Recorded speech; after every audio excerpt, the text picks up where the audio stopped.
Mettre les écoles sous cloche à Marseille, avec l'explosion du nombre de fusillades, de règlements de compte entre dealers qui ont coûté la vie à au moins 44 personnes depuis le début de l'année, eh bien les habitants de certains quartiers marseillais vivent la peur au ventre. Oui, même dans le sud de la ville, réputé plus calme, dans le quartier de la Cayolle, les parents d'élèves réclament l'installation de vitres pare-balles à l'école pour protéger les enfants d'une éventuelle balle perdue.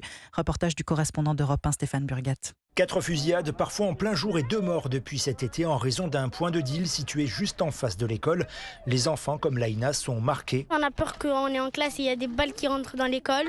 Voilà, c'est un peu dur. Parce qu'à chaque fois, on entend des tirs. La semaine dernière, des tirs de chasseurs dans ces collines proches des Calanques ont provoqué des scènes de panique avec des enfants qui se sont cachés sous leur bureau. Alors les parents, comme Linda, demandent une école à l'épreuve des balles. Ah oui, on demande des vitres, on demande les portails qui soient bien sécurisés. Moi, je pense que c'est une bonne idée. Parce que déjà, la récréation des petits, la maternelle, elle est face au jet. Donc s'ils se prennent une balle, c'est au moins pour eux. C'est une école qui est au milieu d'un trafic. Donc à un moment donné, il faut bien se bouger. Mais la maire de secteur, Anne-Marie Destienne-Dorve, s'y refuse. Une telle mesure serait pour elle un recul alors que les entrées et sorties de cette école se font déjà sous surveillance policière. On ne peut pas imaginer transformer cette école en bloqueuse. On a un territoire d'abord à défendre. Ce serait insupportable que de faire vivre cela à des enfants. L'élu qui confirme en revanche qu'un relèvement du muret entourant la cour est à l'étude.